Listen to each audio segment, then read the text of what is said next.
नमस्कार। आइए आइए कार्तिक जी, आइए आइए प्रदीप जी, और कैसे हैं? गुरुजी, आपने पिछली बार है ना 7 स्वरों के सांगीतिक नाम बताए बिल्कुल थे। बिल्कुल बिल्कुल। और उसी के साथ उनके बारे में उनका विस्तार रूप से उनके नाम के मतलब जैसे सा को षडज कहते हैं, रे को ऋषभ कहते हैं, इनका पूरा बिल्कुल विस्तार रूप से बिल्कुल आपने बिल्कुल उल्लेख किया था। बिल्कुल। तो इनका किसी ग्रंथ में उल्लेख है या किसी ग्रंथ में इनका कुछ मतलब बिल्कुल बिल्कुल मिलता बिल्कुल है? बिल्कुल बिल्कुल।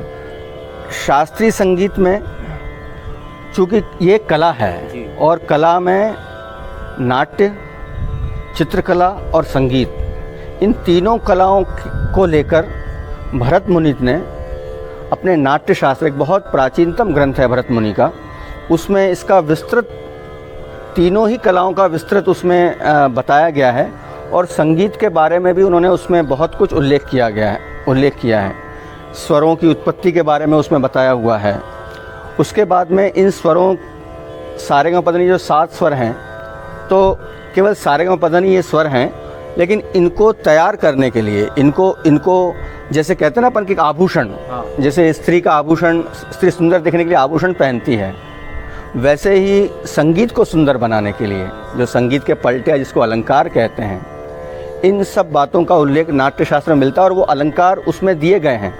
और आपको आश्चर्य होगा कि वर्तमान समय में, वर्तमान शिक्षण पद्धति में, जो पुस्तकीय शिक्षण पद्धति है, तो भातखंडे जी के जो 20 अलंकार जो अमूमन आप लोगों ने सीखे हैं, वो सारे अलंकार भरत मुनि के नाट्यशास्त्र से लिए हुए हैं।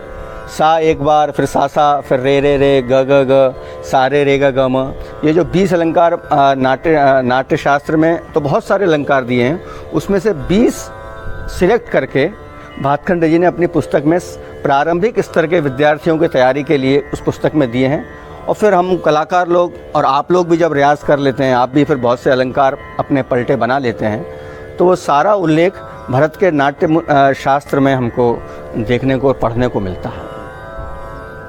गुरुजी, मतलब मैं जितना मैंने देखा है, लोग बाग उन चीज़ों को पढ़ते नहीं हैं, तो उसको पढ़ना उतना ज़रूरी है? बहुत ज़रूरी है।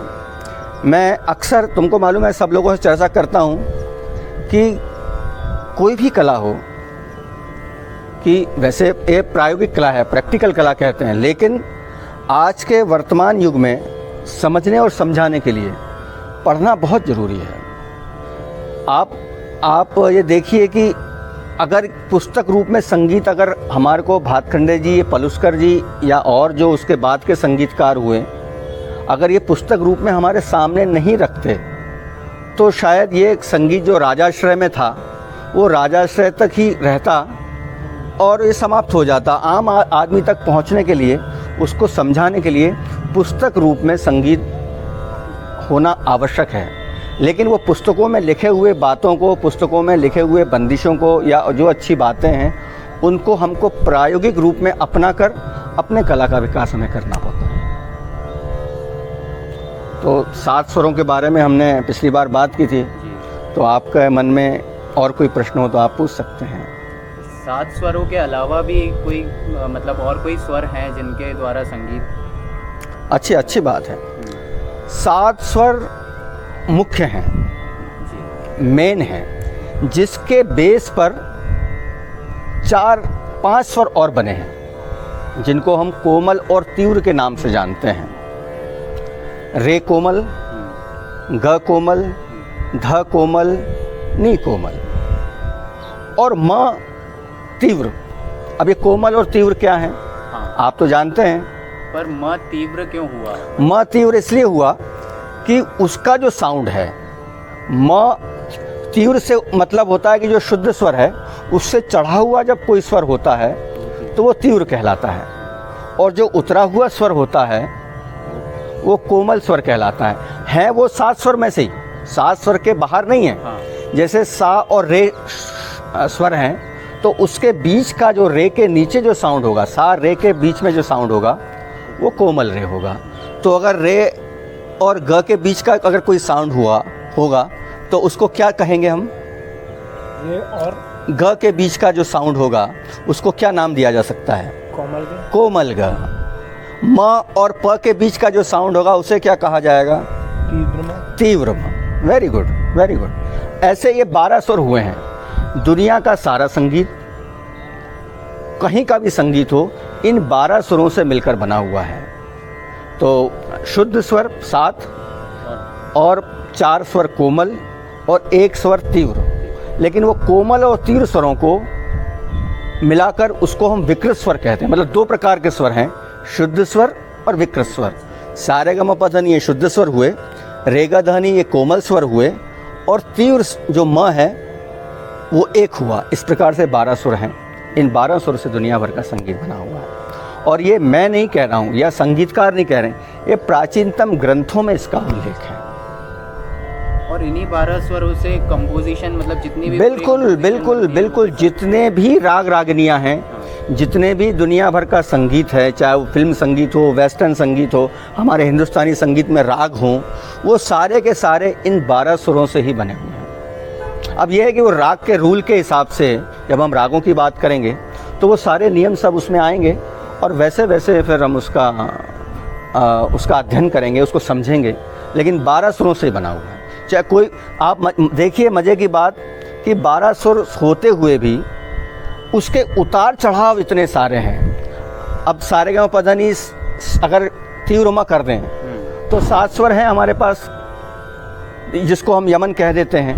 लेकिन यमन पर कितने सारे बड़े ख्याल छोटे ख्याल बने हैं, यमन में कितने सारे फिल्मी गीत बने हैं, लेकिन सब एक दूसरे से अलग अलग महसूस होते हैं। तो 12 स्वरों का जादू है जो अपनी अपनी कल्पना से हर संगीतकार उसको सजाता संवारता है और फिर अपने गायन का विकास करता है और लोगों तक वो पहुंचता है और लोगों को आनंदित करता है।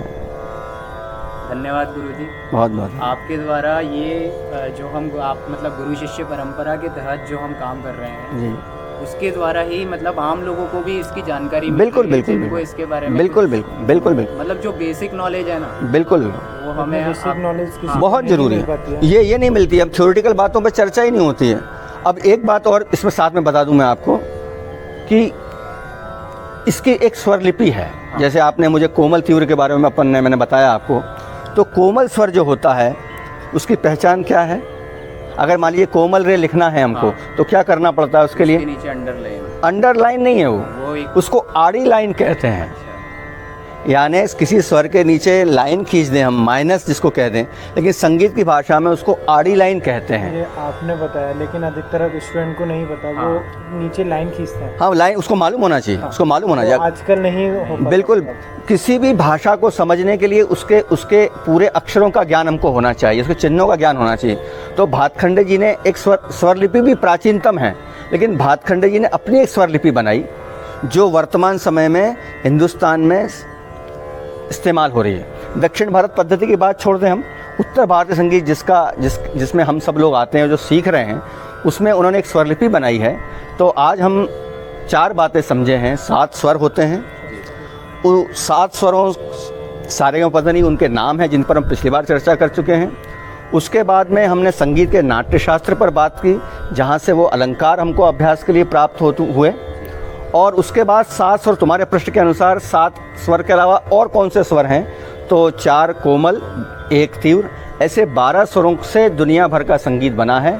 उसकी पहचान के लिए, कोमल स्वर की पहचान के लिए आड़ी लाइन, और खड़ी तीव्र स्वर की पहचान के लिए स्वर के ऊपर खड़ी लाइन लगाई जाती है। और जिसके ऊपर कोई भी लाइन नहीं लगी है वो शुद्ध स्वर कहलाते हैं। शुद्ध और विकृत। विकृत 2 प्रकार के, कोमल और तीव्र। कोमल की पहचान उसके नीचे आड़ी लाइन, तीव्र की पहचान उसके ऊपर खड़ी लाइन, और जिसके ऊपर कोई भी बिंदु या कोई भी लाइन नहीं है वो शुद्ध स्वर कहलाते हैं। मुझे लगता है कि आज के लिए इतना काफ़ी है। जय हो, जय हो, जय हो। ऐसे ही पूछते रहो, संगीत का मज़ा लेते रहें हम। आप तो जानते हैं, लेकिन आम आदमी तक पहुँचे, ये हमारा उद्देश्य है। स्वर संस्कार यूट्यूब चैनल पर ये सब उपलब्ध रहेगा सभी लोगों के। बहुत बहुत धन्यवाद। अभ्यास करो बढ़िया। जय हो।